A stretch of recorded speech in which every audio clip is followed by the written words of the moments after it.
गोवा सरकार ने राज्य में कोरोना को फैलने से रोकने के लिए एक बड़ा फैसला किया है। गोवा में दाखिल होने वाले लोगों को एक ऐसा सर्टिफिकेट देना होगा जो साबित करे कि उन्हें कोरोना नहीं है।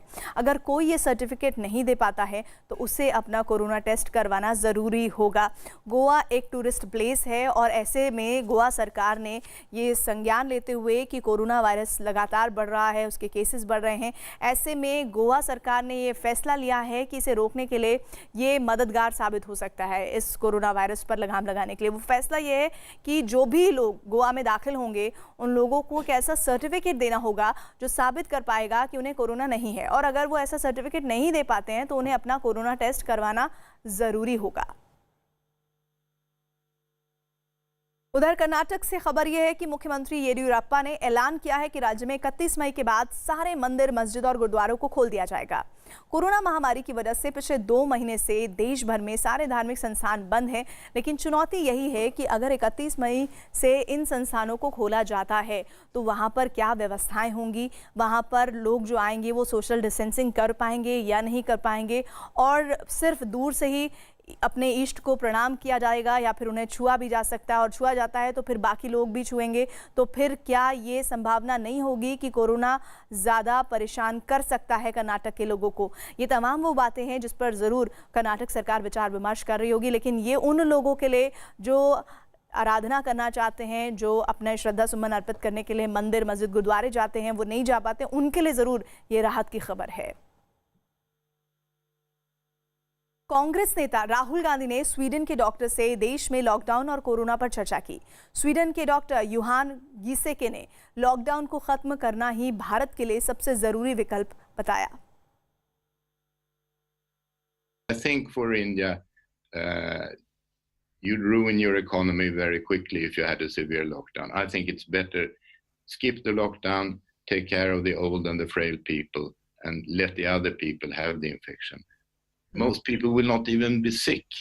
They will not even notice they have it. It's a mild disease. How are you talking about this balance between disease and economy? I think the full lockdown is damaging, and the damage increases exponentially. So the sooner you get out of the lockdown, the better it is.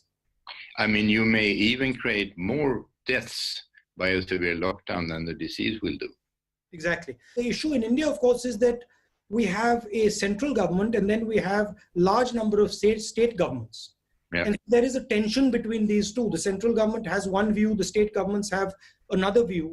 So a lot of that slows down the sort of discussion. Tablighi Jamaat के निजामुद्दीन मरकज मामले में Delhi police की crime branch आज तबलीगी जमात से जुड़े विदेशी नागरिकों के खिलाफ 15 नई चार्जशीट दायर करेगी। ये चार्जशीट 14 अलग अलग देशों से आए तबलीगी जमात से जुड़े 294 नागरिकों के खिलाफ दायर की जानी है। इससे पहले दिल्ली पुलिस ने कल 20 देशों से आए तबलीगी जमात से जुड़े 82 नागरिकों के खिलाफ चार्जशीट दायर की थी।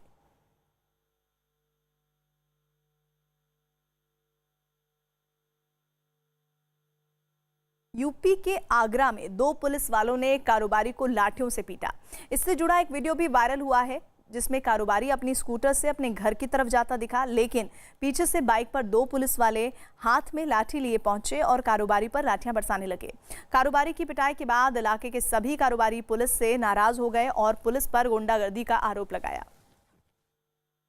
तो ये तस्वीरें बता रही हैं कि किस तरह से 2 पुलिस वाले इस कारोबारी को परेशान करते हुए, इसके साथ गुंडागर्दी करते हुए कैद हो गए हैं कैमरे में। लेकिन ये पूरा मामला क्या था, क्यों इस कारोबारी को इस तरह से पीटा गया, इस पर तफ्तीश की जा रही है। लेकिन ये तस्वीरें कैमरे में कैद है। मुमकिन है कि इन पुलिसकर्मियों को भी आइडेंटिफाई कर लिया जाएगा और इन पर कार्रवाई की जाएगी।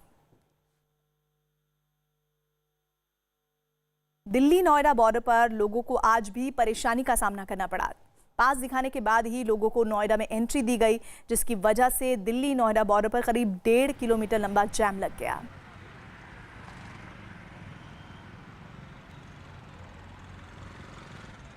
नोएडा दिल्ली बॉर्डर पर पिछले कुछ दिनों से ट्रैफिक का जो हाल देखने को नजर आ रहा है, उसमें भी आज कोई बदलाव होता नजर नहीं आ रहा है।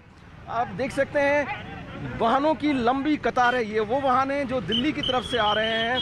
एक एक वाहन को चेक किया जा रहा है। यहाँ पर काफ़ी संख्या में पुलिस के जवान हैं, ट्रैफिक पुलिस के जवान यहाँ पर तैनात हैं और हर एक गाड़ी को बाकायदा चेक किया जा रहा है, उनके पास वैलिड डॉक्यूमेंट्स हैं, परमिशन नोएडा की सीमा में घुसने का है कि नहीं, ये चेक किया जा रहा है। उसके बाद ही गाड़ियों को नोएडा की सीमा में अंदर घुसने दिया जा रहा है। जिन लोगों के पास पास नहीं है उनको वापस यू टर्न करके दिल्ली की ओर भेज दिया जा रहा है। आप देख सकते हैं वहाँ पर चौपहिया और दोपहिया दोनों ही वाहन वहाँ पर खड़े हैं। ये वो वाहन हैं जिन्हें नोएडा की सीमा में घुसने नहीं दिया गया और वापस दिल्ली के अंदर भेज दिया गया है। उधर गाजियाबाद में भी दिल्ली यूपी बॉर्डर पर दफ्तर के लिए निकले लोग परेशान दिखे। सिर्फ जरूरी काम से जुड़े लोगों को और आधिकारिक पास लेकर निकले लोगों को ही गाजियाबाद में एंट्री दी गई। बिना पास के दिल्ली से गाजियाबाद की ओर जा रहे लोगों को यूपी पुलिस ने वापस भेजा, जिसकी वजह से बॉर्डर पर लंबा जाम लग गया।